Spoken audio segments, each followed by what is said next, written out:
All right. Welcome back to the Bioactive Podcast. I'm your host, Dr. Riley Kirk. For today's episode, I have a fellow podcast host and natural product chemist, Jason Wilson. Jason is the host of the newly named Isn't Life Curious podcast, which was previously the Curious About Cannabis podcast. I think Jason brings a really unique perspective to conversations around mental health, chronic pain, self-exploration, philosophy, and education. We cover a ton of topics in this episode. I think it's actually the longest one that we've ever recorded. So feel free to take some breaks in between or bring us along as you walk in the garden or bring us along for your next long drive. This episode is very timely as we just started to talk about cannabis and neurodivergence more and how, quote, weird brains react positively to cannabis, especially for complex and overlapping medical conditions, and how our industry can be more accommodating for daily users. This episode is a great example of a non-linear path and following your passion and drive to cultivate a career that is compatible with your brain and lifestyle. If you want to read the recent article on our Weird Brains advocacy, the link is in the show notes. As always, if you love this podcast and you want a free way to help it grow, make sure you leave a 5-star review wherever you listen to podcasts. And if you want to ask us questions ahead of time, join the group chats, and get exclusive content, join the Patreon for as little as $1 a month. So make sure you take a sip of water, take a few deep breaths, medicate in whichever way makes you feel the best, and just relax with us for the next hour and a half or so.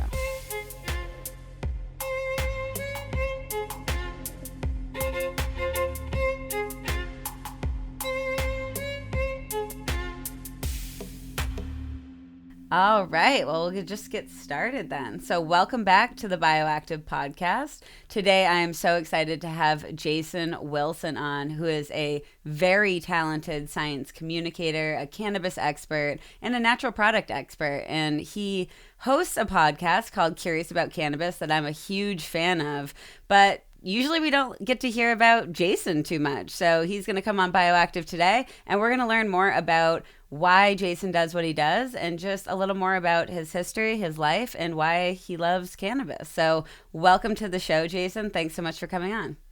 Yeah, thanks so much for inviting me. I'm really excited to be able to sit down with you. It's nice to be on the other side. Right? Yeah, so I've been on your podcast too, which was so much fun. Would you mind giving like a little bit of a background on either your education or your research or just your passion of essentially how you got to the point of being, you know, one of the best educators in cannabis? Well, thank you. I appreciate that. Yeah, my journey is very nonlinear. It's kind of, I don't know, weird how I got to where I am considering where I started. But I guess, you know, the kind of formal background is I did my undergraduate work at the University of Mississippi. So as some people know or maybe don't know, there's a federal cannabis research program at the University of Mississippi, and has been since the 80s or so, maybe even further back, but I think the 80s.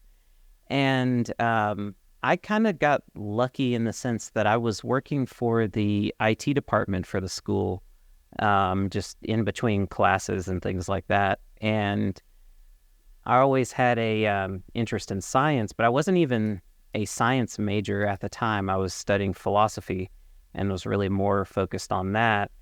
But I ended up kind of becoming the go-to IT guy for a lot of the science labs. So the cannabis lab, also there's like a huge natural products research center at the University of Mississippi, one of the biggest in the country, I think. And so I did a lot of work there and spent a lot of time basically doing like early podcast episodes, because I would sit there, we'd be waiting for 30 minutes for something to reboot or whatever, and I'd just talk to the researchers and learn about what they were doing and trying to understand, you know, kind of what was going on in their lab. And eventually... Just being a sponge, just absorbing anything they had to essentially talk about in just casual conversation. That's cool. And I've always just kind of been interested in learning from people in general. So it was kind of fun to just bounce around and get all of these experiences. And then I became friends with a researcher that was working for, I believe it was one of the government agencies. I'm now confusing which one it was, but he was in the Natural Products Research Center. And he took me over to the cannabis lab to get like a more in-depth tour and like really spend some time looking around. And then afterwards, he was the one that was like, hey, I know, you studied philosophy. At the time, I was interested in psychology as well and kind of gearing towards thinking about medical school and maybe being a psychiatrist or something like that. And he was like, you've got a knack for natural products, obviously, because we've like talked about it for hours and hours and hours at that point. And he said, you should really consider maybe trying to move in this direction.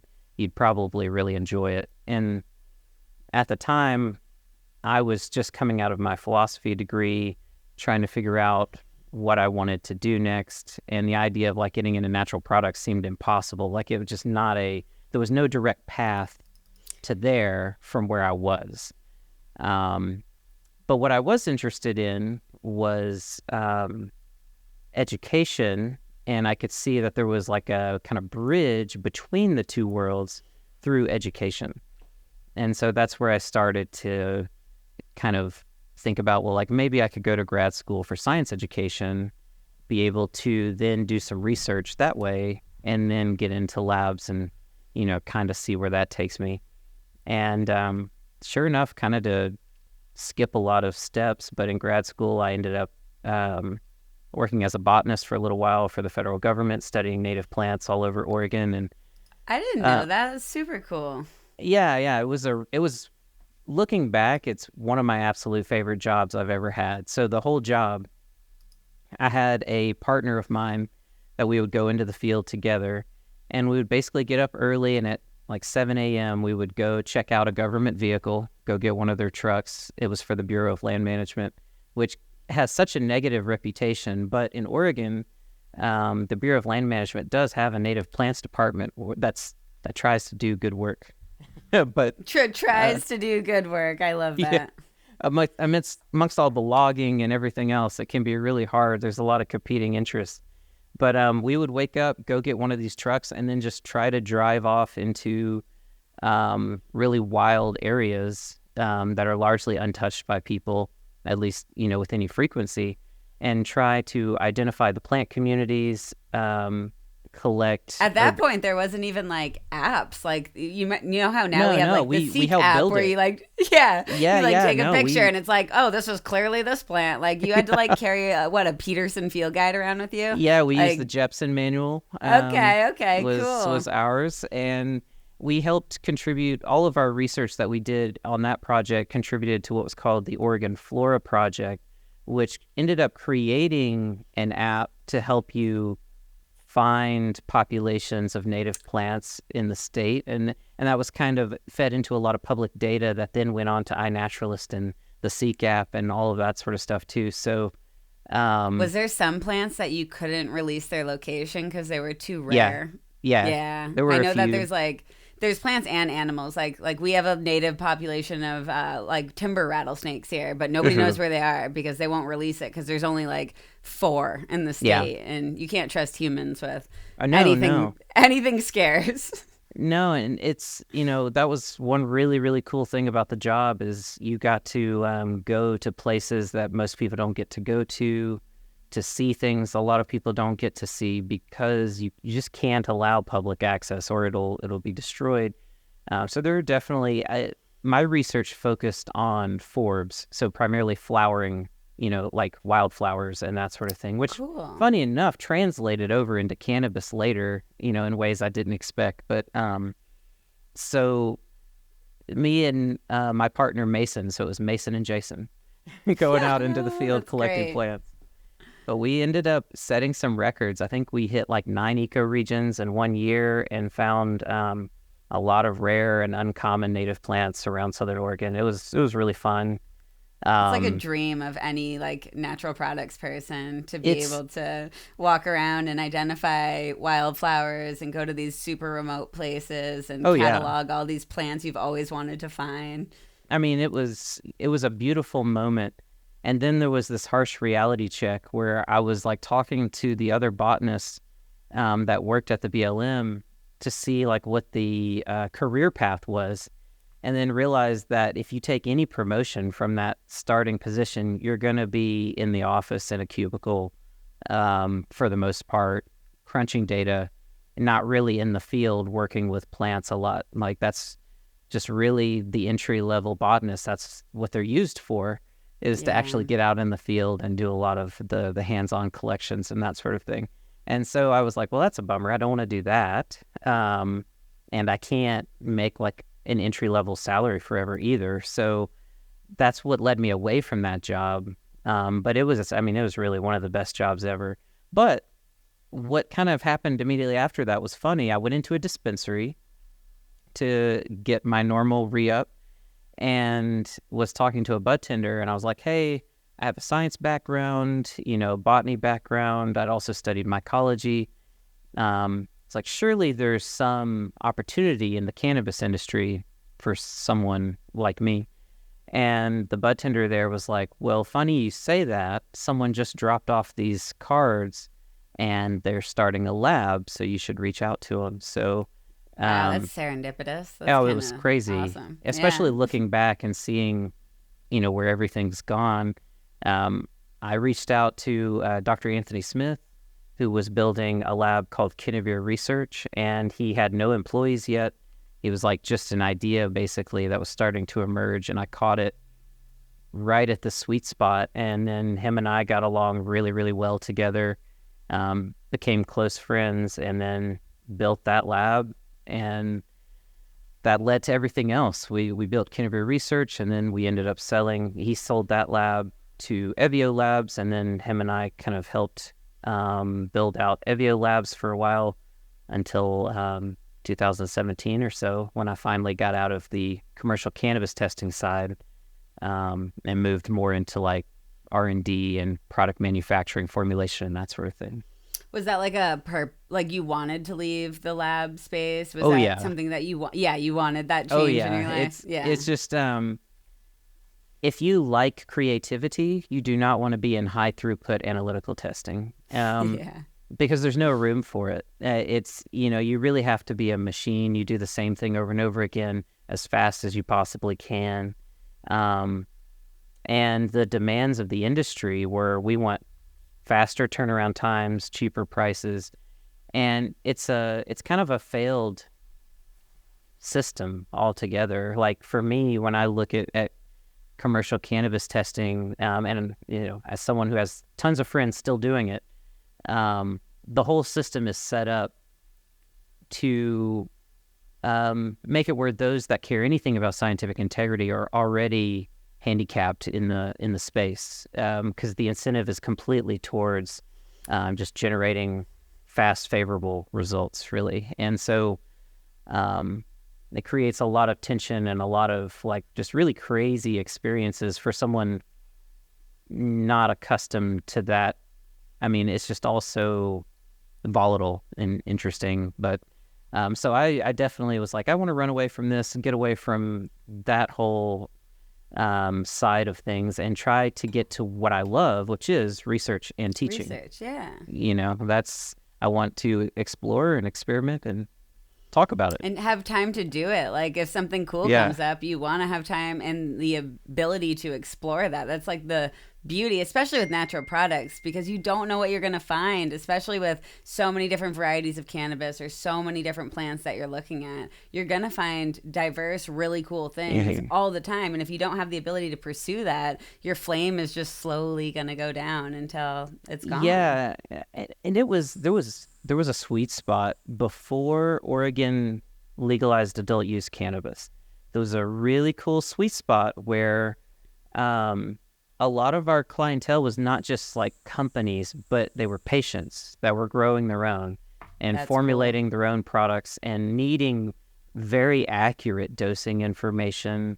And Cannabis Research, when we built it, it developed a reputation for being kind of, I mean, we were even told this once, kind of clinical in a way, like, kind of uptight in a sense, but we were known for being accurate. We were known for having lower THC results than most people at the time.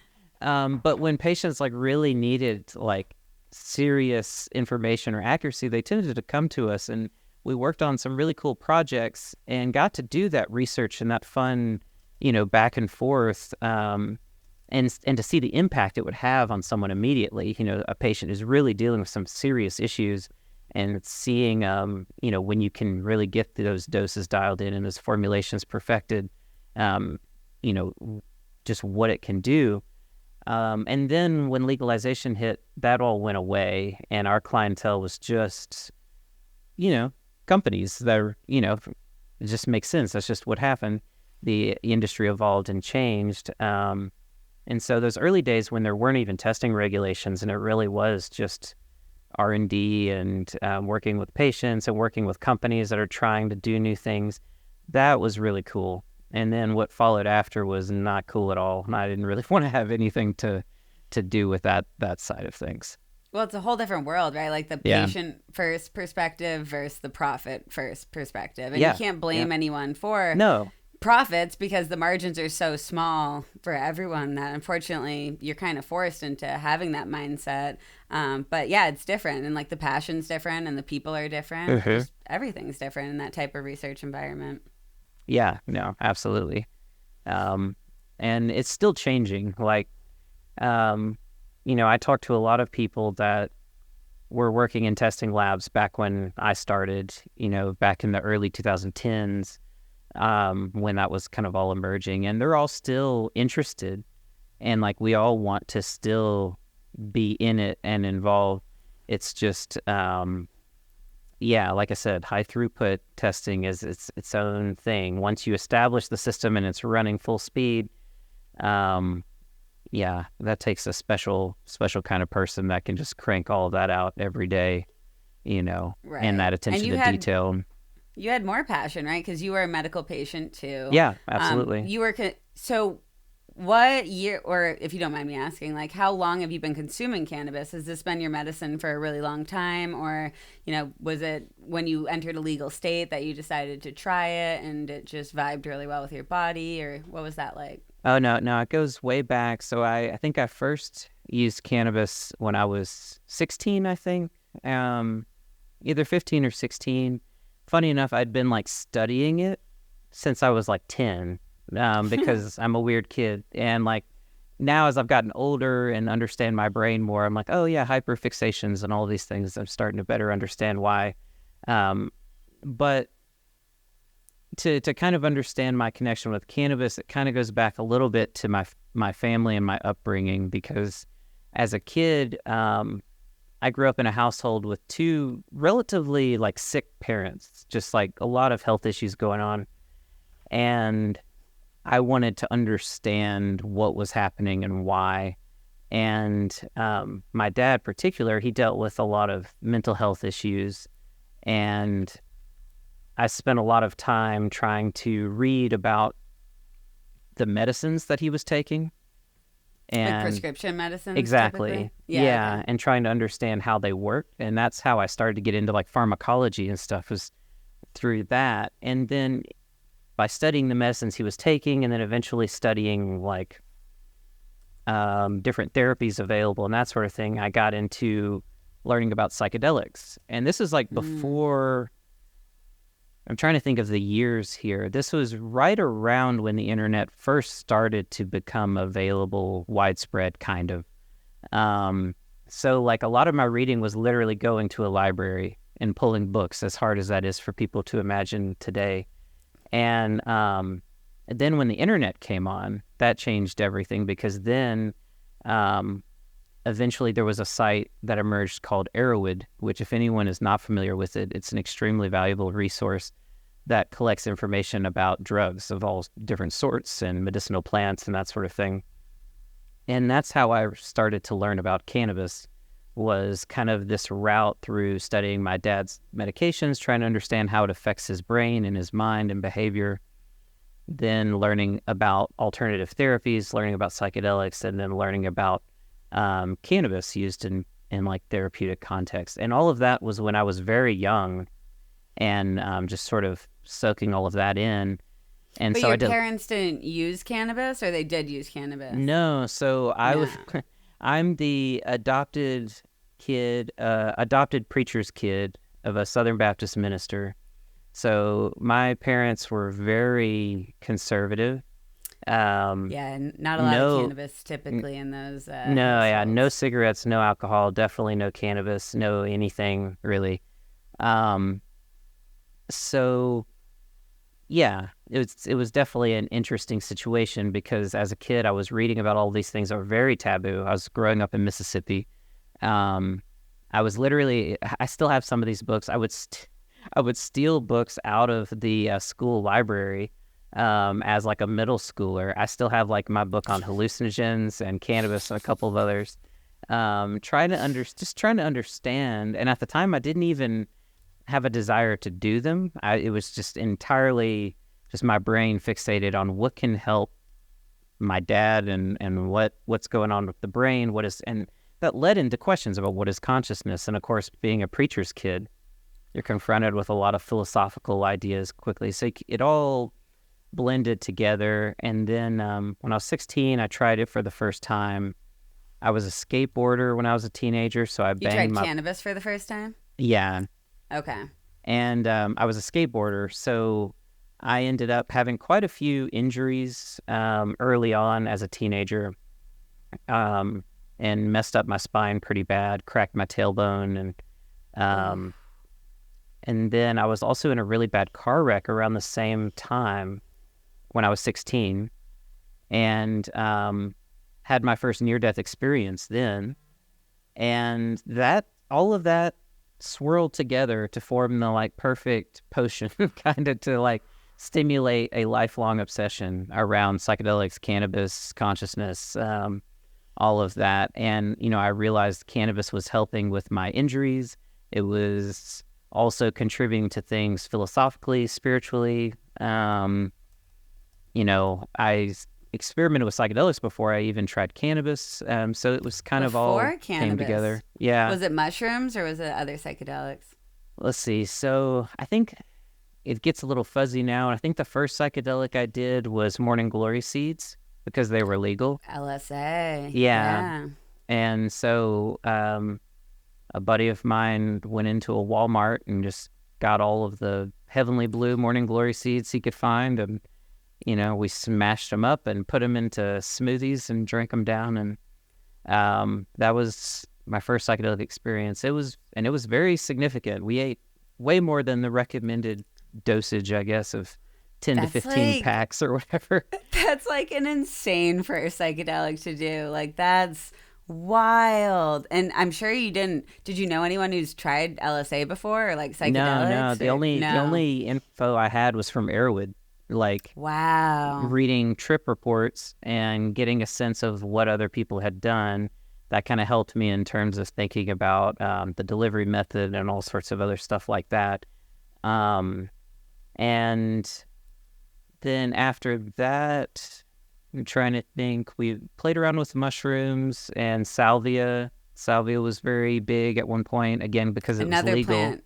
Amazing that we could have just we bought that at gas stations. It was I'll so accessible. I'll never forget my like ordering this like 20x salvia extract, and getting it in the mail and playing with that for quite a while. Stuff's potent. Very, very much so. And then once I got into college, I started to get access to other psychedelics, like, for the first time getting access to supposedly LSD, which is like, who knows what it actually is or was. Right. But, and then the festival circuits, getting exposed to some of the mescaline derivatives, 2CB and that sort of thing.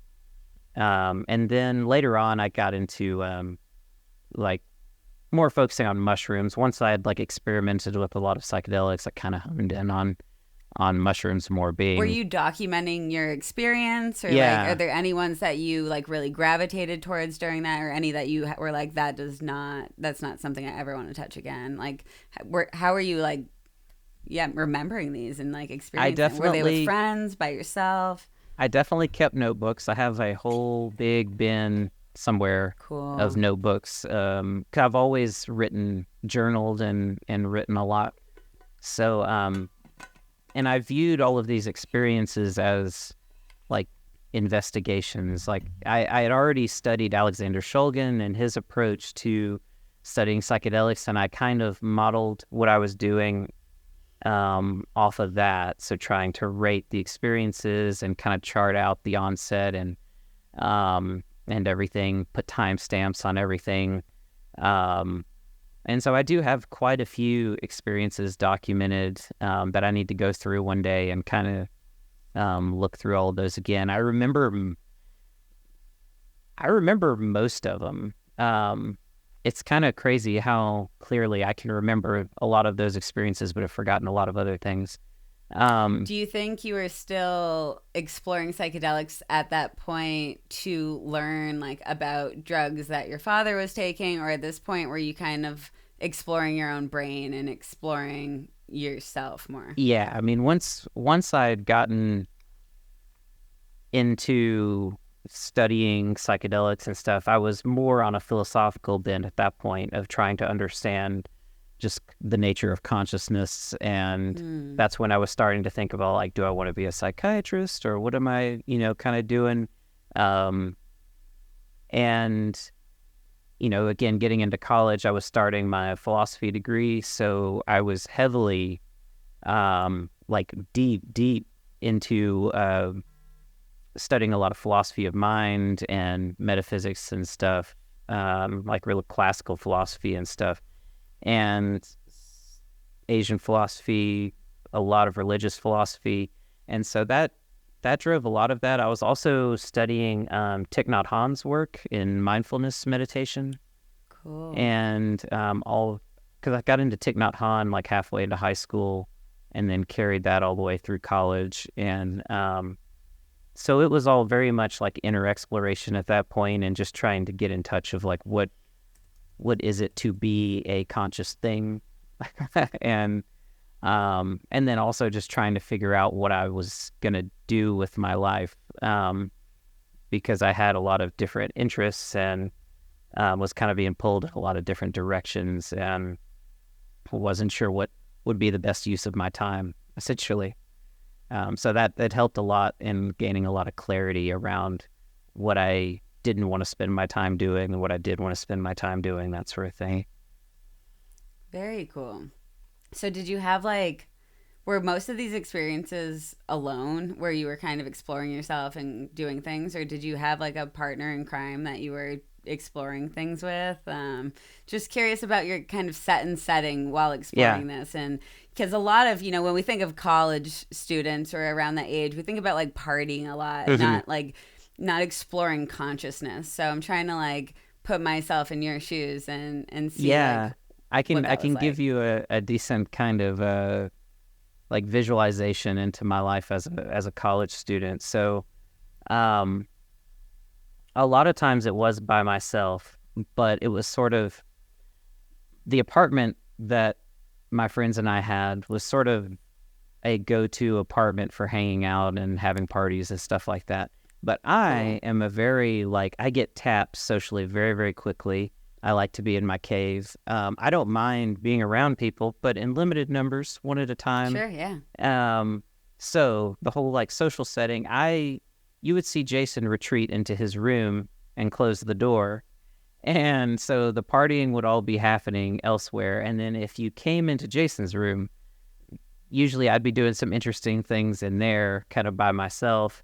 And if you wanted to join, you probably could, or, could kind of hang out for a while. But people would kind of flow in and out of my room, and I'd have my little space. And I usually kind of tried to buffer myself from a lot of the social situations and things like that. Well, it's also nice for party goers who are similar brained, and they're like, I need a break from this. And it's like you have this sanctuary of Jason's room over there where you just happen in there. I feel like you kind of belong with a cat near you too, and it's like Jason's lair. Yeah, exactly. Yeah, we had at one point one of my friends ended up coming in there to spend time, and she started just kind of sketching on the walls and highlighter, and it started off as this really small thing while she was getting breaks from everything else, and then it escalated into a month later you came into my room and there were contributions where everyone's kind of that's sick. drawn That's on the walls, cool. And you didn't really see it unless you turned the black lights on, and then it kind of all came out, and there were all these We did a lot of drawings referencing like 90s cartoons and stuff, a lot of Nickelodeon characters and stuff on the walls and things. That's great. But it was definitely a good like space for getting like grounded or kind of a little bubble away from everything else. Oh, you gotta have it. It's just like when you find like the dog or the cat, like what I'm mentioning at a party. Yep. Like that's where a lot of people are like, "Oh my God, thank God!" And you can just like hold the animal and stand in the corner for a second. And then you're like, stroke okay, the furry wall. Yeah, I'm ready to go back. Yeah, no, yeah. That's cool. I have a great visual now. Yeah, so a lot of it was by myself, but I did do a lot of those psychedelic experiences I would do with other people as well.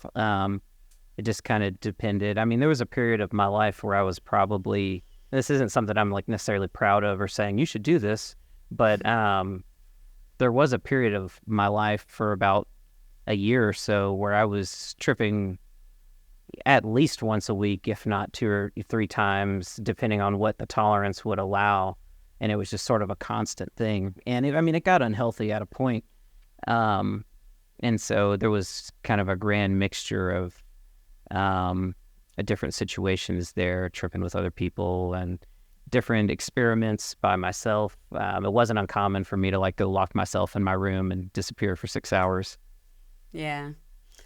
I'm sure you learned a lot about your brain during that time. And I'm sure it made you a better student too, of just being like curious about so many things and, learning in different ways and allowing your mind to expand and like ruminate on things. I guess that could be positive and negative too. Yeah. I mean, it was something I had to learn from over time. Like, you can only spend so much time in that, kind of the way of consciousness, and it makes it hard to really do the things you want to actually do in this plane of existence.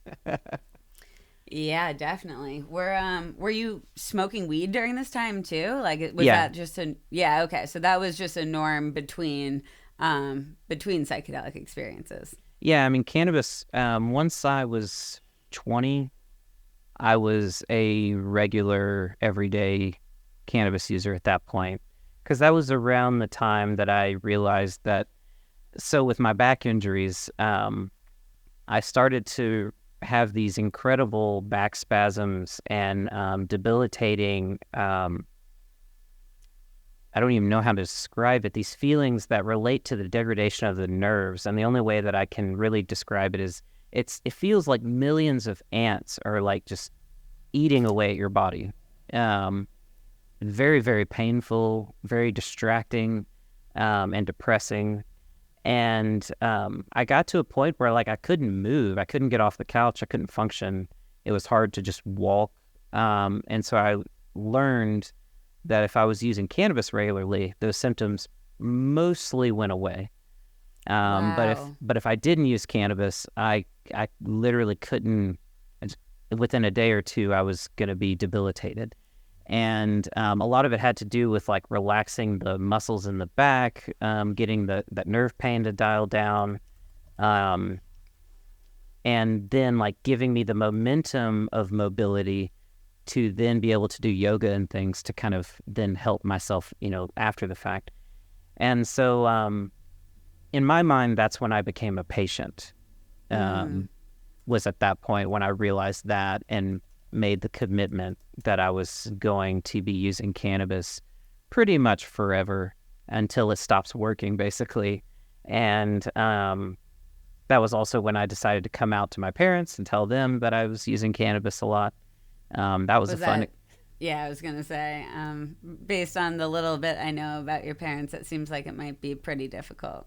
Yeah, that was a fun experience. It didn't go well, but overall it was a worthwhile experience to go through because now we've come around to the other side, and so our relationship is better than ever. But there was definitely a period of a few years where we were very estranged from one another, and that was really tough. But that's also what drove me to wanting to get to the West Coast, because I was like, okay, if I'm going to be using cannabis every day, I probably can't stay in Mississippi or I'll end up in jail. So yeah, what am I going to do? And so I decided to go to grad school in Oregon, and that's what got me there. And that must have changed everything. But before we get into that, did you find that like cannabis was helping you with the pain? Absolutely. But like also mentally, that was helping with the daily cannabis use of like socializing and making, Yeah. even, chronic pain is depressing. Like Oh it's, yeah. Yeah. you get depressed if you're always in pain. So did you find like measurable outcomes there too? Absolutely. I mean, one of the things I learned was the value of forgetting. Mm. You know, when you deal with chronic pain, it like really starts to define you, because it's like you deal with it every day, every moment, and you make decisions around it.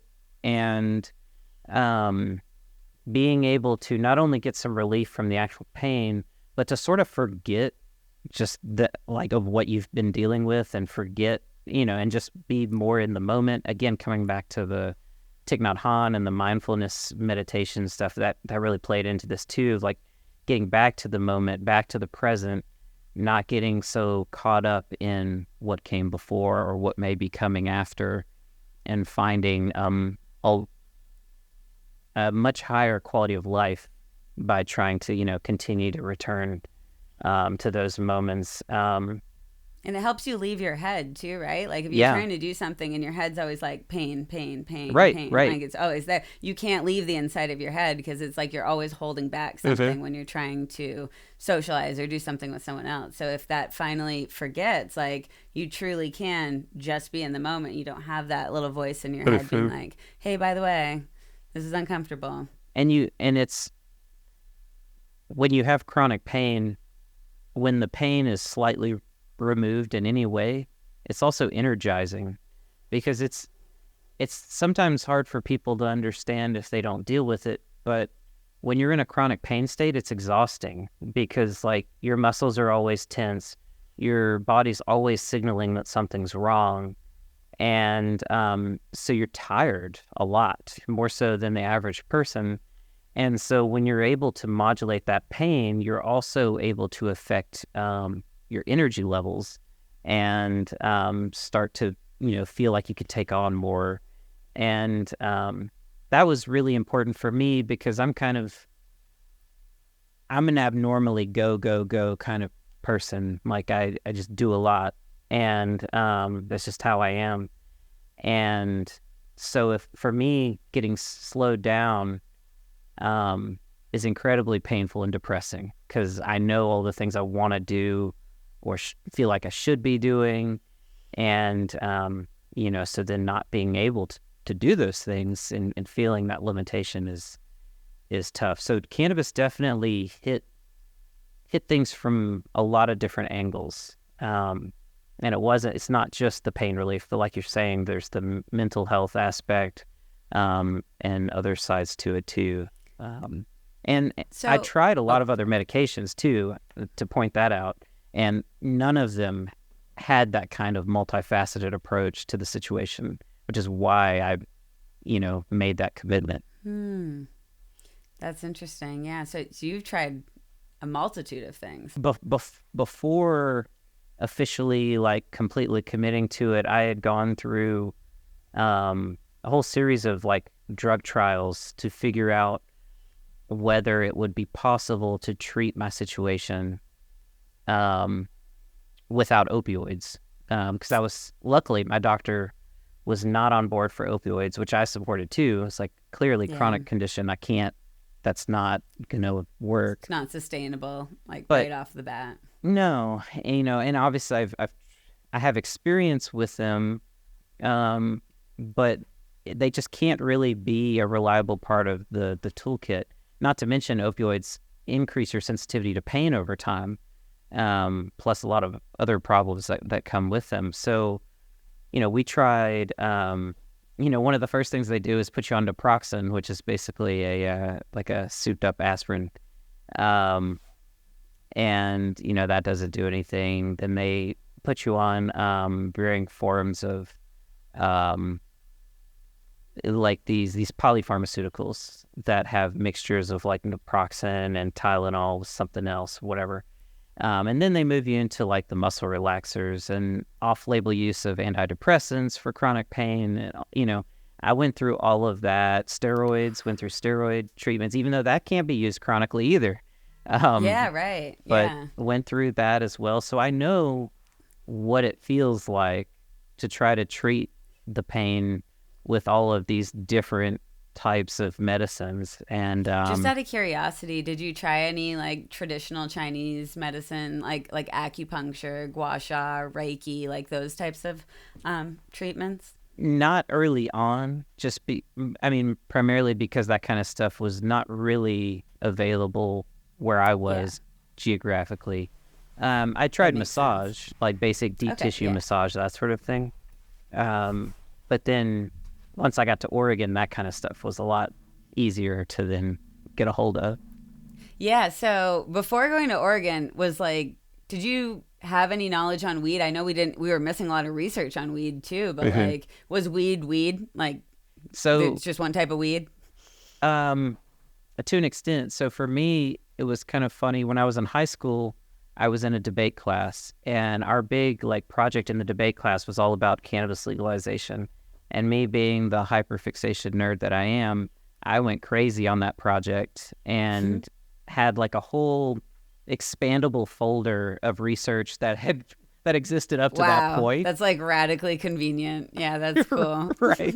And and so, as early as like 15 or 16 or something, I knew I was up to date on the literature to a degree. Like that was um really before we knew anything about CBD. But I remember like some of the talking points I remember from that debate class was talking about the efficacy of THC compared to aspirin, looking at some of the safety studies, that sort of thing. There really Cool. wasn't much about CBD, but a lot of it was focused on the safety profile of THC. And so I did know quite a bit about cannabis, like before I ever tried it, and certainly before I was a patient, before I ever went to Oregon. I had a pretty solid kind of sense of things. I just didn't have any way to really play with the plant or products of the plant without intense anxiety attacks. Gotcha. So Oregon changed that. Moving there, did you start growing there for the first time? Yeah, I mean, once I got to Oregon, it was pretty quick. I got my medical card. This was before dispensaries were legal. And so I got my medical card and then went up to Portland where they had the sort of quasi-legal nonprofit dispensaries. And so got my first dispensary experience there, kind of snatched up a little bit of everything from the dispensary, whatever I could get. Um, and then eventually found a grower and got connected with him and kind of got involved. They had a fairly substantial grow, and then I ended up working on a permaculture farm for a while and helped with a grow there. And then I grew my, little plants, my little experiments, Yeah. and did a lot of like extraction experimentation too, with like ethanol extraction, and butane extraction was getting really popular. And like my grower at the time, he was like, "Come over here," and they're like open blasting oil with butane and these like PVC cylinders and stuff. And looking back on it, it's kind of funny to think about how far it's come. So I kind of dove into the deep end. As soon as I got to Oregon, I was like, find a permaculture farm and start working there, because I was another reason I wanted to go to Oregon was to study permaculture, which is entirely separate thing. But I was very interested in learning how to be more self-reliant and how to inspire a better culture, a better community, that sort of thing. So I Yeah, wanted like to close the loop and like be exactly, hands on with the things that you're utilizing and have community and different people good at different things, producing different things. yeah, exactly. And I grew up like kind of with like a suburban experience. So I didn't learn how to do a lot of, even though I was in Mississippi, I didn't learn a lot about like farming and stuff. My parents were teachers, and my dad was a preacher, but we didn't get into any of that. So it was really just from that side too, just learning like, how does a farm work? And so that was cool. And that got me a lot of kind of early experience into kind of some of the older ways of cultivating cannabis. I say older because a lot of those traditions that I was taught and exposed to in those days kind of came out of the 90s cannabis culture. Okay. And then as cannabis got legalized, which, between like 2014 and 16 is when you started to see legalization starting to fall. There were, with the advent of more strict regulations, you saw cultivation styles and things change. And so then I started to kind of get exposure to all of that through friends of mine that decided to get licenses and, do the whole thing. And then, of course, after that, we had hemp. And so in 2014, Oregon basically had legal hemp from the 2014 Farm Bill that allowed pilot research programs for hemp. And so as early as 2015, 16 is when we started to see scaled up hemp really start to hit the scene in Oregon a little early compared to a lot of other places in the country. And were like research labs jumping on that too in Oregon? Trying to, cool. Hemp kind of saved the cannabis testing labs for a little while, a lot of struggling labs, because labs could charge a little more for hemp potency testing, like going out into a field and collecting cannabis plants to verify that they're hemp. Gotcha. You can charge a little more for that service because it's kind of it's not just a quantitative test, but it's also this regulatory thing, and you have to follow certain procedures and stuff for sampling.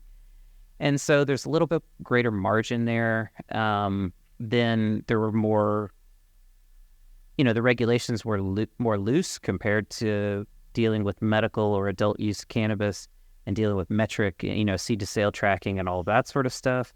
So a lot of the labs started to try to figure out how they could service the hemp companies to try to start, getting a little bit more stability to their income, working with the hemp side and working with companies that were able to do, transactions across state lines, because that had not really happened until 2014 or 15. Cannabis started moving across state lines legally, quote unquote.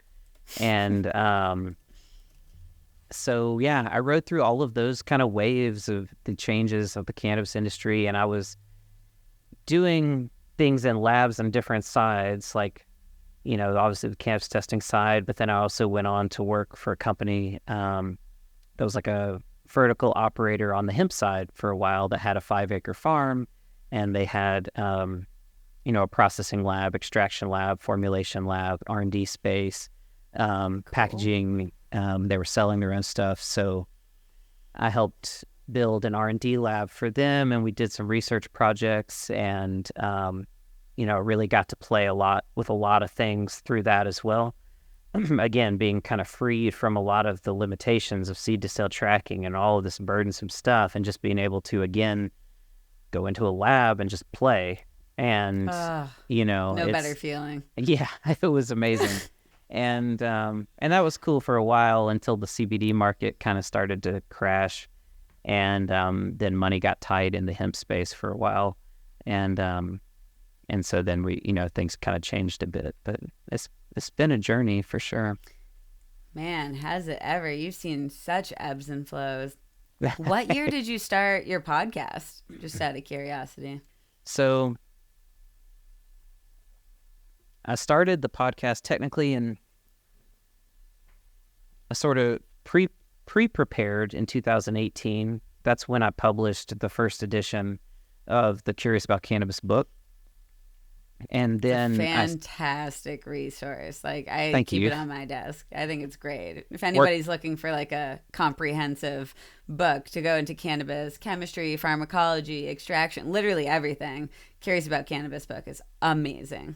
I appreciate that. That's awesome. I'm working on the 4th edition now, hoping in a year and a half or so, maybe sooner, to try to have that ready, because it's always evolving. Now that I'm writing a book, I look at other books so differently. Yeah. I'm like, oh my gosh, this This is an incredible amount of work, especially when you're citing things, like you're citing research, you're making figures. Yeah. Like there is so much that goes into those types of books. So yeah, I have this like whole nother level of admiration for all types of like science education writers. There's definitely a lot to it that people don't think about. Even just on the research side, like one thing that I tell people a lot that they don't think about, I'm like, do you realize how much it costs to publish a free research article? Yeah. Like $3,000-$4,000 minimum. Right. That whole industry is a pyramid scheme, and I can't believe we still support it. It's absolutely ridiculous. It's like it's a multi-billion-dollar industry, but the researchers aren't getting paid to publish it. The grad students aren't. Like nobody's getting paid. The peer reviewers don't get paid usually. The reviewers don't get paid. Do the editors? I think the editors might get paid. Yeah, maybe a little. Yeah, I think they do a little bit, depending on the publication. But the ones I've worked with, most of the participants don't get paid. I've only peer reviewed one paper, like as a peer reviewer, but I definitely didn't get paid for that. No, it's all volunteer work with tight turnaround times and a required expertise of like 12 years of experience. Right. Yeah. Yeah. It's only contributing to the, the future of scientific discovery. But yeah, that drives me nuts. No, it is really weird. And that was a big going back to sort of the nonlinear nature of my path. That's something I've struggled with. There's always been this contention with, how academia is set up and how research is set up, how the healthcare system is set up. You keep wanting to be involved in different things and finding out that these systems are really twisted in weird ways that make it hard to do the thing you really are trying to do. And despite all the impact scores and everything else, you don't always feel like you're having the impact that you really want to have when you're stuck to those some of those systems. But that's kind of I mean, especially like with weed education, I feel like specifically, so many programs charge so much money to learn about cannabis. And I understand charging money. I think people should have to pay for, courses and stuff. But like, we also need to have very affordable resources, if not free to everyone, to learn about how cannabis works in the body. I mean, it really is the best form of harm reduction to be like, hey, there's all these different molecules and all of our bodies are different. And like, you can choose products that are, more and less intense or great for morning, great for nighttime. And I think like people evolve into learning more about it and, obviously over time, but like cannabis is not simple at all. No. At all. It's not like many other drugs that people are prescribed, and it comes in this beautifully packaged thing that says, hey, take this once every morning with food and water, and there you go. That's all you need to know. And cannabis is like, we're in charge of ourselves, and we go to these dispensaries and we make these educated decisions for ourselves with hopefully the help of people. But there are hundreds of products and honestly infinite amounts of ways to combine the different actives in different forms. So like like educating ourselves is really the only way to really understand it and reduce harm and make sure people are getting the best therapeutic benefits possible. Yeah, and it ultimately highlights kind of a bigger thing, which is we've gotten very accustomed to subbing out a lot of things in our brain and a lot of responsibility for the things that we do or consume, the way that we handle our health and nutrition and other things like that. We very often just sort of try not to really even think about it that much and rely on other people to think about it for us and tell us what's best to do and just do that thing. And cannabis is one of those things that kind of reminds you, like, no, you really got to take responsibility for, yourself. No one knows what you're feeling better than no one knows all these other little details and nuances around all these variables that come together to create the experience that is you. And it's tough. Like it can be overwhelming at times, just how much there is to kind of pick up that we aren't necessarily appropriately taught in school, or at least given the right context in school.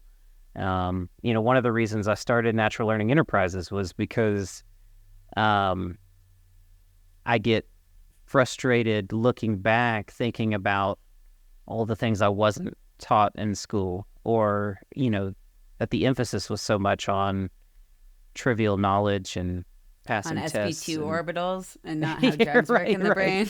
Yeah. And all these things, rather than learning how to think about a subject or understanding the whys and the context. And a lot of that, in my opinion, relates to pulling philosophy out of everything and sort of packaging it as its own thing and not recognizing that philosophy is like an aspect of everything. And if you're not asking the whys and getting at, sometimes annoying but important deep questions about, what we're doing, we end up missing the ball entirely. And, pharmaceutical development is a great example of that. So many different cases of like, oh, we can develop all of these things. It's like, why? And what is the implications of doing that, or getting people to take, this Well, drug? and can you truly heal from all conditions? I agree, some Right. you can, but can you truly heal from all conditions with just a pill? Right. I would say no, Yeah. definitely no. There's so many deeper aspects of that include like community, that includes spirituality, whatever that means to you. That could mean religion, that could mean, Reiki, that could mean Buddhism, whatever that means to you, but like it often takes much deeper connection than just a instant pill to solve your problems. Yeah. And I think you're right. Like the way we think about science needs to include art and philosophy. Like it needs to include that depth and that creativity, and also past knowledge, which a lot of philosophy is, right? Is like learning from the past and understanding humanity is really complex and diverse. And just like natural products, if we take out that complexity and diversity, it likely doesn't have the same value in independent form as it does in synergy or in entourage, as we call it in cannabis. That's right. Yeah, the old entourage effect. It's true.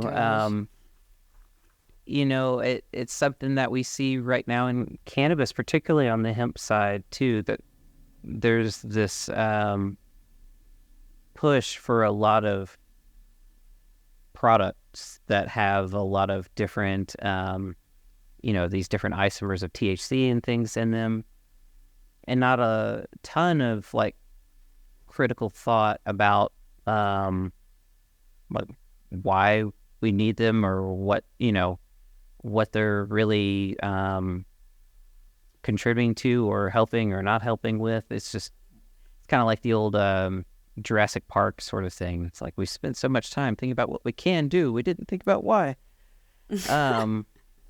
And I don't know, that's always been for a long time, that's been a really important thing to me, reintegrating philosophy back into, particularly into science, and having stoners those. are really good at that. Yeah, at being the ones to shove it back into science and be like, but wait, right. Have you guys ever thought about this? Conversations are worth having and sometimes challenging. But makes sense. There's so many like amazing scientists who had these profound breakthroughs with psychedelics or cannabis or some sort of, nicotine is used all the time by scientists because and it just completely keeps ignored. your brain going. A little hamster wheel. Right. I mean, look at Carl Sagan. In my mind, one of the best science communicators that's lived so far. And he was an avid cannabis consumer. Spoke about it a lot, later in his life. And so, yeah, it's important to recognize all that, because Carl was great about integrating philosophy and presenting all this information, but then concluding with like, what's the point? And zooming out and trying to give that perspective of where things are. So that's kind of I don't know. I try to bring that approach to Curious About Cannabis and to the other stuff that I do. I keep Carl Sagan in mind quite a bit, actually, in a lot of the stuff that conversations I'm having. Yeah, I think it's awesome. The podcast, it really dives into some like pretty deep like concepts that a lot of people would never have access to, of like understanding and talking to researchers and like understanding the depth of publications if somebody didn't break them down. So like having you like really break down these really complex topics, like even for people who do understand the deep science of that, it's like it's helpful for us to not have to read all of these research papers and to be able to just listen to conversations with the researchers, and they can give you kind of the lowdown in a much more conversational way, which is how most people learn. It's definitely how my brain learns, and it saves you hours and hours of time, and you can just be in the garden working and learning about cannabis science in your headphones. And one thing I would love to see is something I've been thinking about a lot. I wish that publications required authors to have a section in every scientific publication that more or less just sort of wrote things down in lay terms, kind of like a secondary abstract or something that avoided a lot of technical vernacular and things like that, and just drove to, like, what's the point of this study? Like, what was the main thing they found? What does it connect to that's practically relevant to, most people? And to provide people a little bit of context and to highlight the limitations. And that's one of the biggest things. And I just did an interview. It might be out by the time this comes out, but I just did an interview with cannabinoid researcher Rob LaPrairie, who was one of the folks on one of the research teams that discovered that CBD is an allosteric modulator of the CB1 receptor. But we were having this discussion just earlier today about pointing out the limitations in papers is one of the most important things that an author really needs to do to provide some of that context and assist to the critical thinking component for the reader, rather than using like the discussion or conclusion to kind of overhype the results, which often happens where you kind of get this narrative from the author that the results kind of tell you one thing, and then you look at the data and you look at the message, you're like, it doesn't really quite say that. And if you don't have the ability to critically think like that, like you might actually think that paper like cured cancer. Right, exactly. And it's like, whoa, like this is the biggest thing to ever happen in science. And then like, other people look at it and be like, oh, like this was, only in one cell line and, they never did anything else. And it was at, 1 mg per mil. And then it's like, oh, right. Okay, exactly. Well, I completely agree. And I love the idea of having like a more simplified abstract. You could even have a whole journal that just grabbed abstracts or papers from all the other journals and then simplified it. And then like, if you want to read more, you just click it and it links back to the full article. But then you could stay updated with science news, get your little mini abstracts or little practicals, whatever you want to call them. And then, it makes so much sense. And it to me, this also highlights where these publishers are really failing. Because like, I mean, how long has this model of scientific publishing existed, with very few real innovations or anything? We now have at least preprint access to papers, so you can see if the authors are allowed to put them on the preprint servers, you can kind of see a little bit of the peer review process. So there's maybe some hope for a little bit of transparency sometimes. Even that's like rooted in toxicity of feeling like you're going to get scooped on something. Right. So you have to put it out somewhere beforehand. And like that's all back to like the same issues. It's just like convenient because we're able to like cite something in preprint or at least learn something that's in preprint. But it's all toxic. It is. There's a lot of positives with peer-reviewed publications. Well, there's a lot of positives. The dose makes the poison, right? And the dose is starting to get kind of out of hand a little bit. There's definitely lots of positive, but just as a whole, if one of the roles of scientific publishers is to help enhance public scientific literacy, they're not doing a very good job. And the incentive mechanisms in place are broken. I mean, it's like we're told to do everything for an impact score and, to see how many times we get cited and stuff. And it's like, that's cool. But, it'd be nice to have just even a little bit of, I don't know, more, the compensation doesn't even have to be significant. It's like, it could be, but just like just to include the general public a little bit, like make it a tiny bit accessible for people. Just make it a little bit, integrate citizen science into things just a little bit. Especially with cannabis research and especially with psychedelic research for things that genuinely impact people's lives and their medicine and might change the way that they either dose or what medicines they use. Like, we need to be able to communicate that back to the community. We have to. That's, we do it with some other things, like some very specific, astrophysics, something that's happening that's about a new code that just dropped. That might be a little less, relevant to all people, but for substances that are used by a third of the population, that should be a priority. Or at the very least, news stories on new research. Why aren't we doing that? Yeah, definitely. And that's another aspect where the pop science scene, when things do get reported or covered, it's often so it gets so twisted up by the time it's actually published anywhere. It's I always go back to cannabis and COVID, all the papers that came out there and the egregious headlines. And I was like, maybe we should be a little more selective with our language here. You're right. Just try to reduce a little bit of the bias, just a little. But that's okay. That's humans. Yeah, humans. We're just fun. We're crazy. We are. I do spinning around on our rock. I want to hear about your second near-death experience and how the experiences you've had, how they were similar or different to a really intense psychedelic experience. I've never had a near-death experience, so I don't know what that's like at all, but I am assuming it's life-altering. I'm assuming, people have compared it to something like a DMT experience, but I'm just very naive in this sense, so I'm curious what you were experiencing. So the most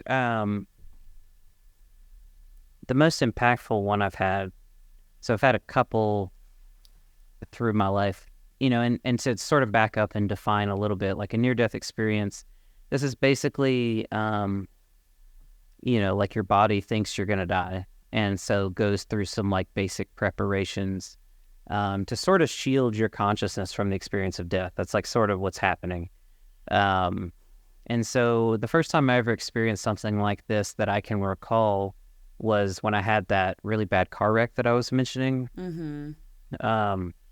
So I was driving down a rural, dark road, no lights on the road or anything, and a tire slipped off the road and came back on, and I had just started driving, so I was 16, and so I lost control of the vehicle and was going about 50 miles an hour or so, and ended up slamming into a tree head on, and then flipped several times into a ditch. And the bottom of the car got completely crushed up. Miraculously, my seatbelt ripped off, and so my body floated through the vehicle, and that's the only thing that really saved me. Otherwise, if I had lived, I wouldn't have the lower part of my body. And what I remember from that experience was approaching, losing control, heading towards the tree, and sort of having this recognition of what was about to happen. And then if anyone's done ketamine and experienced the void, it was sort of like an instant being shot out of a cannon into the void, just like a space of nothingness. But being conscious, being aware, to whatever that means. I felt like I had a sense of self, and was having thoughts and experiences, but I felt like I was just in a void, like an in-between space. And I had this experience of like being with some other entity of some sort, whatever you'd want to call it. I think a lot of people that have this experience would call it like an angel or some sort of, or a visiting spirit of some sort. Did you feel them, or like, did you feel their presence, or did you see them, or both? It was more of like feeling their presence, and like, if you've ever heard about people talk about like instantaneous sort of telepathic communication, it's kind of like that, of like just knowing what they're saying to you, but you don't actually hear it outside of you. Like it just comes to you. You just like know. You just know. Yeah. Like, and so I had this like, I don't know how long it even felt like it lasted, but this experience of being with this sort of entity and just being comforted and sort of just hanging out in this space while all the stuff happened, you know, sort of down below. And then there was a certain point where I felt like I was then kind of carried back to the scene, placed back into my body. And then and this was like a continuous experience. And then I was in my body, and then was like, okay, now I need to get out of here. Tried to open the door, realized I was upside down and that the door wasn't going to open. Luckily, I could get the window open and was able to crawl out of the vehicle, and then was able to get help from there. And the thing that's most interesting about the whole experience is it doesn't feel like going to sleep or something like that. It's like it's a continuous experience. And that was particularly remarkable for me and affected me quite a bit in terms of, there were several things about it, like the passage of time, the continuity of the sense of self. There was a lot of things about it that kind of made me want to better understand it and try to better understand what that experience meant for my day-to-day experience of life. And so it definitely profoundly affected me.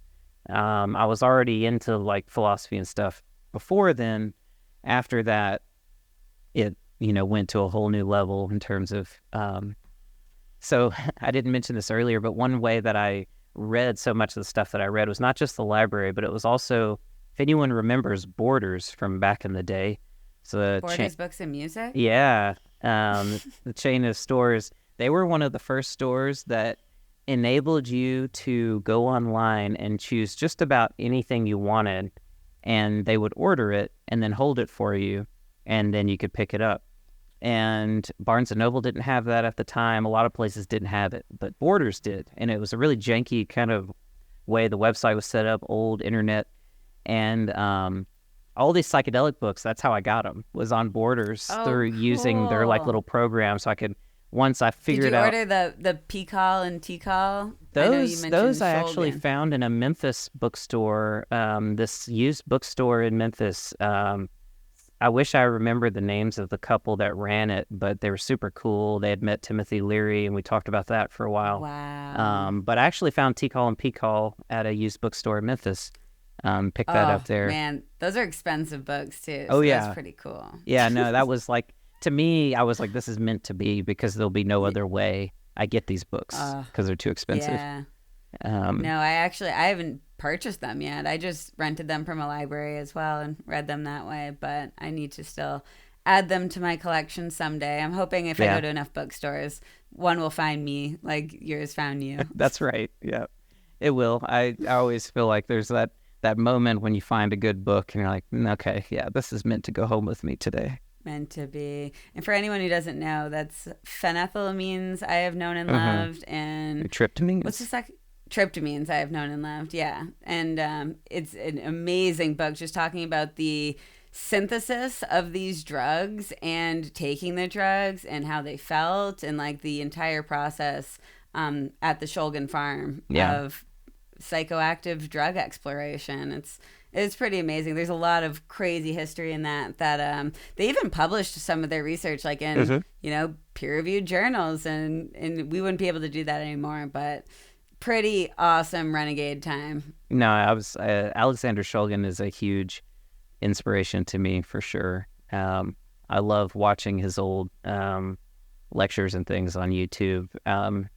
The way he talks about chemistry is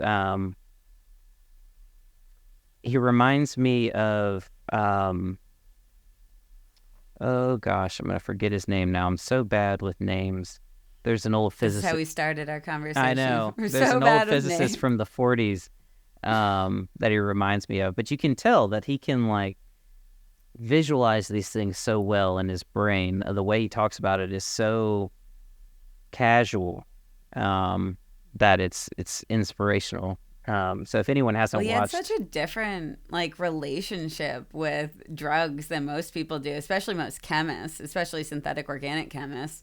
I mean, the fact that he was taking them, right? That's yeah. I'm sure you don't forget things too easily when you have like Exactly. You have the experience to connect with it. Yeah. Richard Feynman, that's the physicist. My brain, it comes back to me every now and then. Yeah. He reminds me of Richard Feynman in a way, in his ability to communicate scientific concepts so casually like that. Beautiful. Do you still like do N of 1 experiments on yourself Yeah. sometimes? Yeah. It's gotten less exciting in terms of things people probably want to hear about, but like these days I do more experimenting with things primarily related to my back pain. So trying to find cannabinoid-like compounds to play with to see how it affects my pain. So I've been playing a lot with PEA and OEA, palmitoylethanolamine, and there's a magnolia bark extract that contains hinokiol and magnolol, so I play a lot with those. I worked with magnolia in really? Cool. grad school. Yeah. Have you found, do you use topicals for your back pain Yeah. at all? Mm-hmm. I think we've had many conversations about topicals, but have you found that you develop a tolerance to the topicals if you use them too much? Interesting. I'm not sure. I don't know. I don't use them religiously enough to say. I use them a lot, but it's more of like for emergent issues. So I'm not sure. Yeah, so that's how I use them too, is like, if I have something specific, then I'll whip up a batch of topicals and essentially just use the whole thing.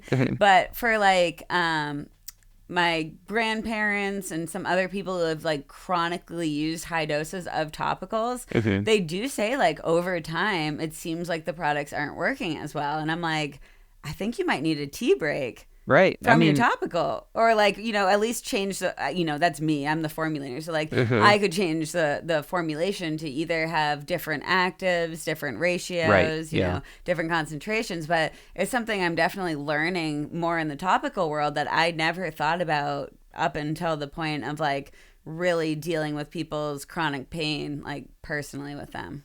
Yeah, I mean, it makes sense. And there are so many ways you could formulate a topical to potentially, I think it's probably a good idea to have different formulations available to mix it up in some kind of the same way that some people use strains, and have like different strains around to try to kind of keep their tolerance, not building quite as much as it would otherwise.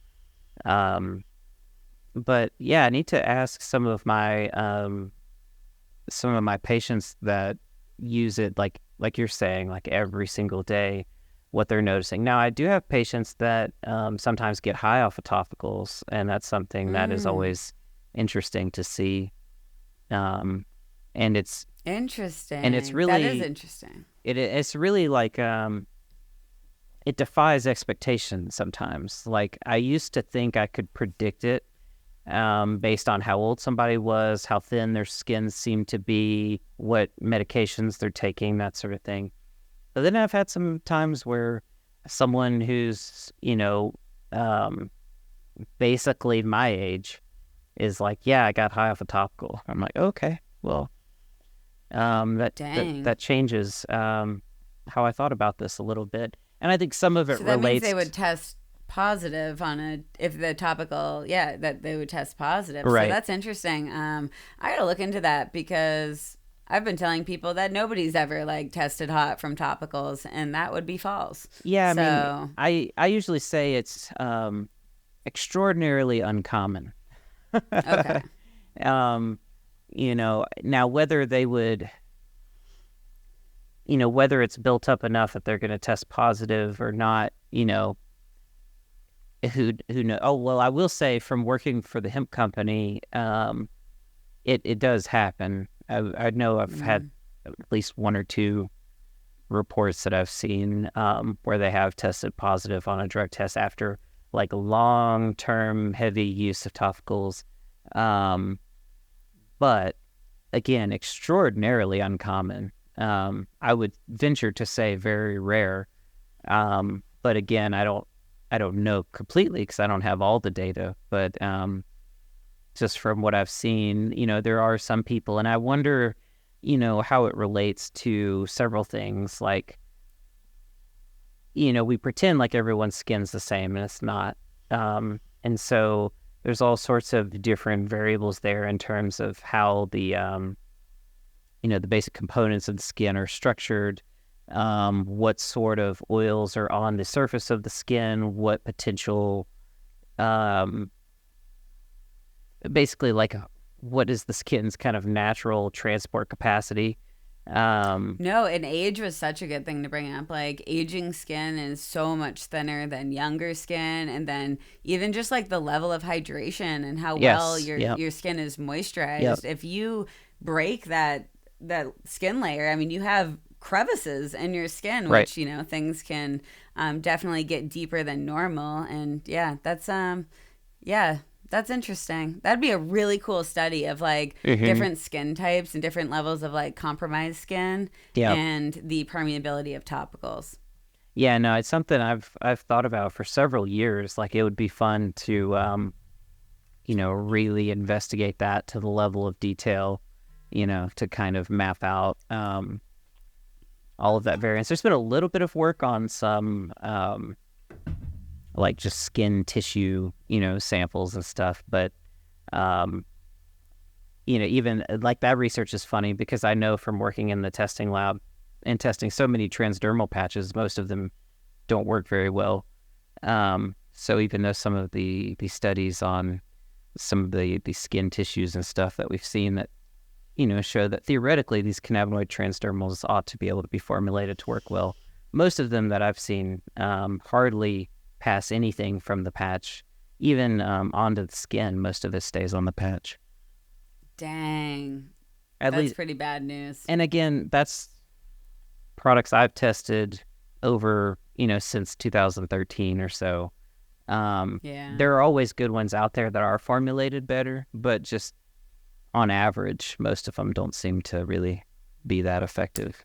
Yeah, it's too bad because transdermals are so expensive too. Yeah, at least compared. That's why it frustrates topicals are me. expensive too. Mm-hmm. Yeah, and that's why also I like try to put out videos teaching people how to make topicals because I know it like might not be the same as the one in the dispensary, but like they're pretty dang close to the ones at the dispensary. Yeah, and truthfully, a lot of the formulations in the dispensaries are not complex at all, and so you very well could make one better than the one at the dispensary. We just put a little time and energy into it.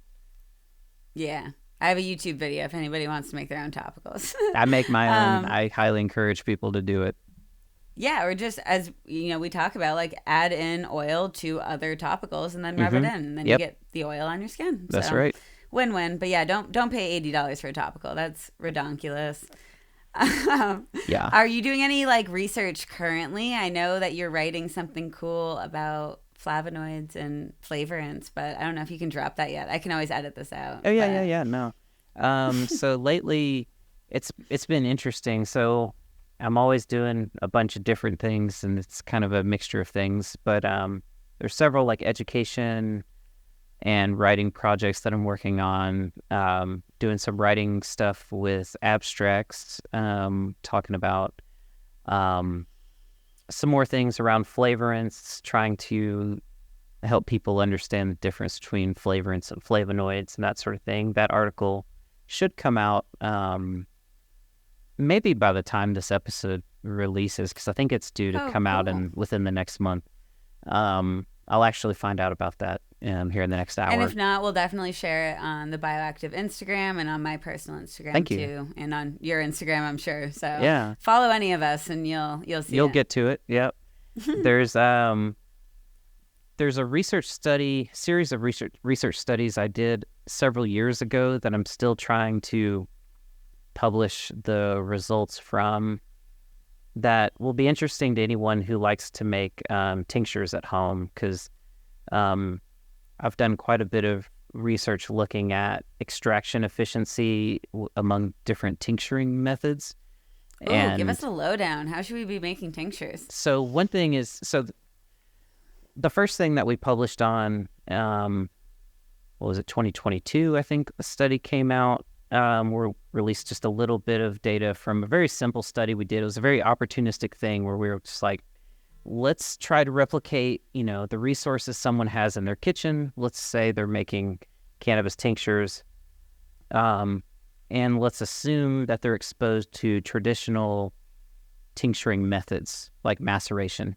Take your plant material, throw it in a jar, put alcohol in it, shake it up, let it sit for 2 weeks, and then filter it out, and then you've got a tincture. So we wanted to kind of just see how that compared, doing different maceration times, looking at like what happens when you press the plant material after you've already done the extraction and you get kind of like that last bit of juice, how important is that?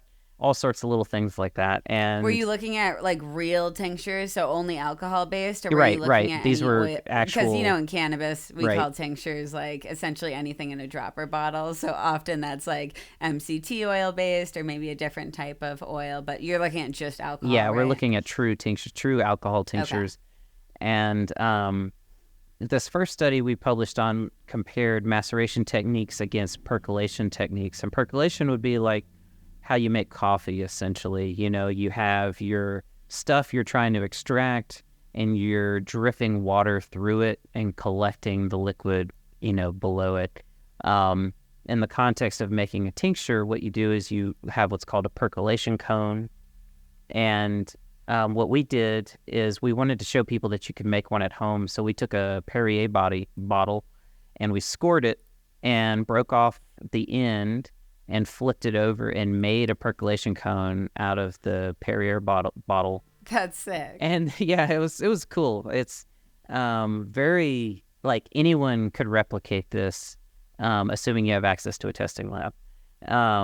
But you put the plant material into the percolation cone and you put a little bit of solvent on it, just enough, not enough that any will drip through, but just enough that the plant material itself will get soaked and it begins to soften up the tissues.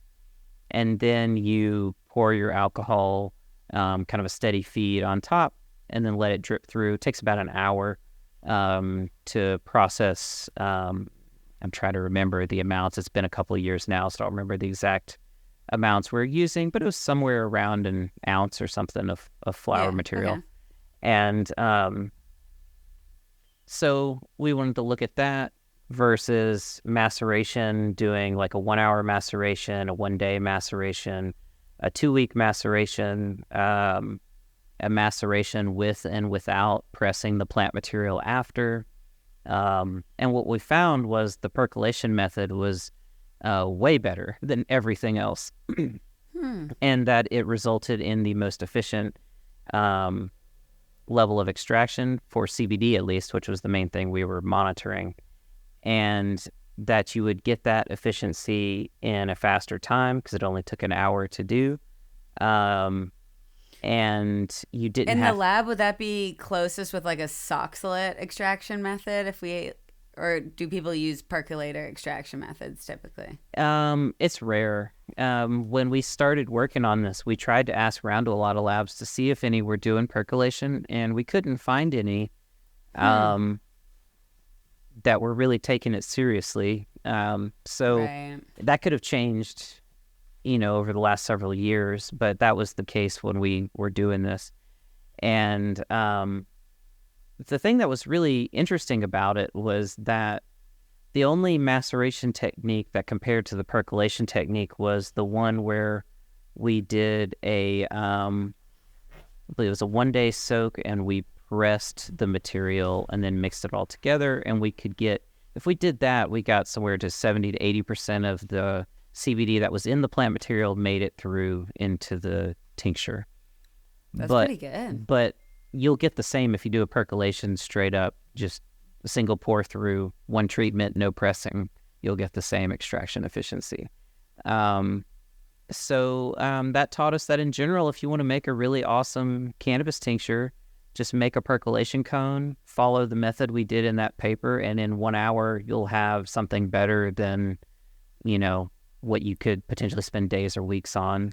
And you'll have to do minimal work to do it. Like physically, it doesn't require much, because like with the press, you've got to really, it requires some strength. And a lot of patients, and this was something that's in our minds, a lot of these patients don't have strength. Like they don't have the luxury of strength. I have a lot of patients I work with regularly right now that, may not even have, like they may only have one hand. Yeah. And a lot of these patients get forgotten about when we're talking about like, oh, here's how you do this or do that. And this was a method that we felt like almost anybody could do. And it would result in a higher quality tincture than almost any alternative method they could do anyway.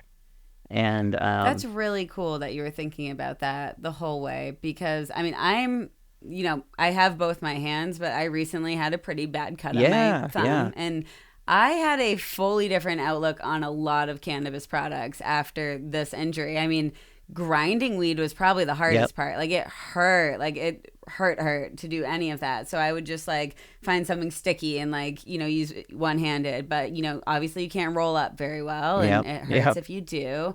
A lot of things, just like a lot of things hurt really bad. So anyway, learned a lot about that. And even like extraction, like could people use something like a regular coffee percolator if they like had one of those to make not to make necessarily. So it depends on the material. So like if you're using alcohol, obviously you've got to be careful about like what sort of plastics or whatever, and temperature and everything. You don't want to leach things. That's why ideally, like the method we did, it's all glass. That makes a lot of sense. All glass with cheesecloth. Simple. Nice. But theoretically, you could potentially use certain types of percolators like that, or mod them, to do stuff like that.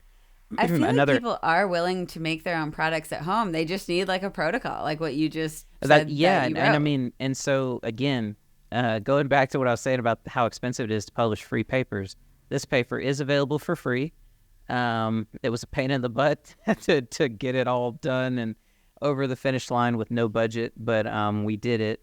And so this was done. This wasn't just me. It was me with Dr. Kevin Spellman, who's a very well-respected natural product scientist. I remember seeing Spellman did, the tincturing study. That's so cool. That was you guys working together. And then, and I can link that in the show notes. Absolutely, of this episode. Is that cool? Awesome. It's on Frontiers of Pharmacology. Right now, it's been performing better than like 60% of the studies on that platform, which is crazy to see. I thought it was going to be a relatively insignificant study. It was just like an opportunistic thing that we thought had some practical value, but like, how many people are really going to get that excited about it? And, but then we did. And so the extraction side, we also worked with a good friend of mine, Travis Simpson, who went to Bastyr University, studied herbal science there. So the three of us were the ones that kind of made this all happen. And we've got more data to publish from that study to kind of tell some other little stories about maceration and things like that that we're trying to scrape the budget together to publish. Cool. And then we have some spin-off studies that we're trying to find resources to do. So like for me, I have my lab, Natural Learning Laboratories, which is like, a step above a garage lab in that it's not in my garage, but it's in my basement. And it's, equipment I've collected through the years and the work that I've done. And so I have like basic abilities to do testing on like GC and stuff like that, to quantify stuff, some formulation science and things like that. And then, That's cool. working with Dr. Spellman and other folks that we know, we try to do what we can with the limited resources we have, because we're not affiliated with a big cannabis company. We're not affiliated with a university.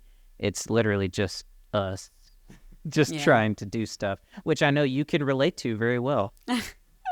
Yeah, I'm like, we've been in similar situations, and honestly, that's where a lot of the most practical research comes from. And other people are publishing other things, so we're all contributing our pieces of the puzzle here and there. But I think just publishing protocols for people to make their products at home, if we can grow the plants at home, we can learn to dry and cure, we can learn to extract, and we can learn to formulate. Like, it's a really beautiful thing to be autonomous, or at least semi-autonomous with your medicine, and use different resources in your community. Like, maybe someone's really good at making topicals, maybe someone's really good at growing, maybe someone's really good at extracting. Like, it's a beautiful thing, and I think that's the most practical knowledge. So, but I'm biased because we both kind of do it. So no, I totally agree. That's why I've been excited about the science smokability stuff and everything, because it's right in that same vein of like, let's do research that people can use and actually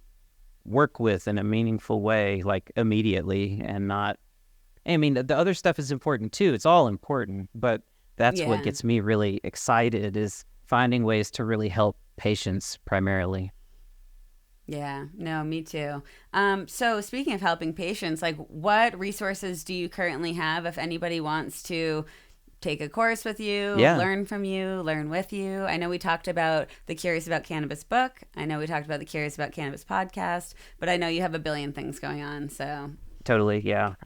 So several options. One, I just started to launch a bud tender crash course series. So anyone out there who is kind of more focused on wanting to work in dispensaries or consult with patients about products or anything in that kind of realm. I have these they're one-day crash course sessions. We spend 4 or 5 hours together virtually talking about cannabis quality and what that means, kind of philosophically. Talking about certificates of analysis, how to read them, and how to understand what they can tell you and what they don't tell you about a product's quality. Talking about product safety, common questions that customers and patients ask, and how to address those questions in a tactful way without getting pulled into misleading marketing language and that sort of thing.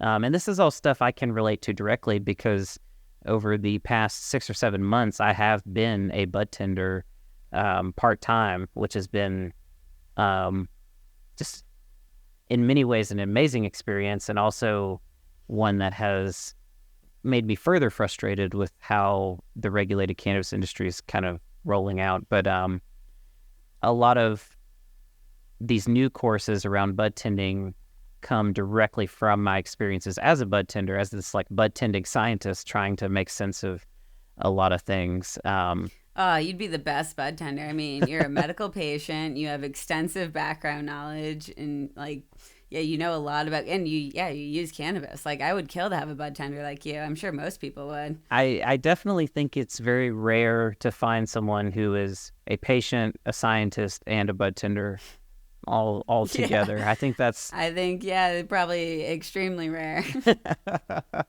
If anyone else meets those criteria, let me know, because I don't want to say I'm the only one, but there's not many. So bet you can count them on one hand. Yeah, probably so. Yeah. So there's those bud tending crash courses. I've got one coming up June 25th, August 27th, and then October 29th. And then cool. I'll link that below too. if anybody wants to sign up and take it or share with your favorite bud tender. And one thing I want to point out too is we have the annual master class, which runs about 7 months through the year, and kind of an annual event.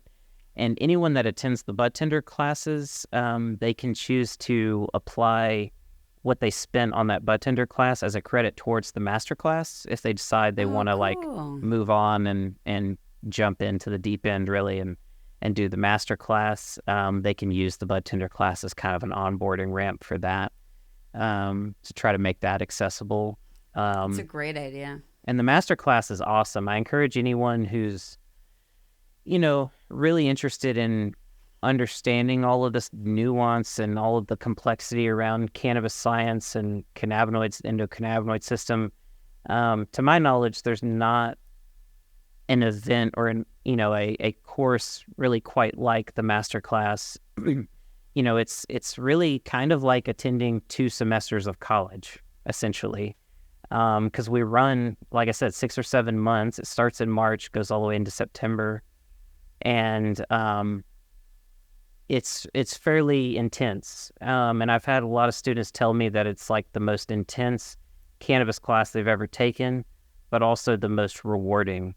And I have a lot of students that take it 2 or 3 times. Cool. So it's often not a like kind of just go through it quick and move on. It's really a commitment, and I only accept 20 students each year into that because I do one-on-one meetings with everybody and everything. So more than 20 people, it starts to just be too much for me to be able to handle. So if anyone wants to get on that, I just opened the registration for 2025. And so you can check that out, masterclasscannabis.com, or just go to cacpodcast.com. And there's info about it all there. But I bring in all sorts of friends of mine. Yep, I was just about to say. I had the pleasure of being a guest speaker on that. It's been pretty amazing. There's always great questions. Yeah. Which is what I like the most about talking to a curious group of people. Is like, okay, like here's a little background knowledge. Now what can we talk about? Like, where are your minds at? And that's where you learn so much just from the questions people ask, because it just tells you. Yeah, it gives you unique ways of thinking about things that you might not come to yourself. Yeah, absolutely. I also learned that from you during that 11-hydroxy-THC is produced during the smoking process. Yeah. So that's really cool. That's the metabolite that's typically produced in your liver when you eat edibles, and it's like a little more psychoactive, or at least thought to be like a little stronger of a cannabis experience, but it's also produced during the smoking process, during all of those transformations that are happening when you light weed on fire. So that was cool for me to learn, and now I won't forget that. Yeah, no, and it's super fascinating too when you start to wonder if like, what role does that play into why smoking cannabis feels different than vaping cannabis, and that sort of thing. Yeah.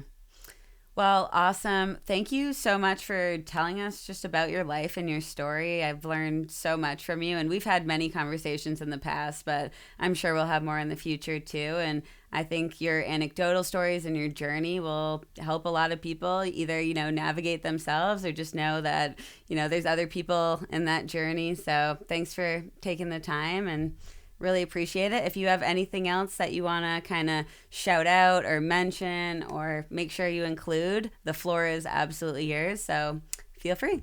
I appreciate it. Thank you for inviting me on. Always excited to get to talk to you. And like I said, it's fun getting on the other side of the table. It's great having you as part of the master class. You're a great educator. Always great to get to work with you. In terms of keeping up with anything that I have going on, if you're on Instagram, you can find me at Jason Wilson MS.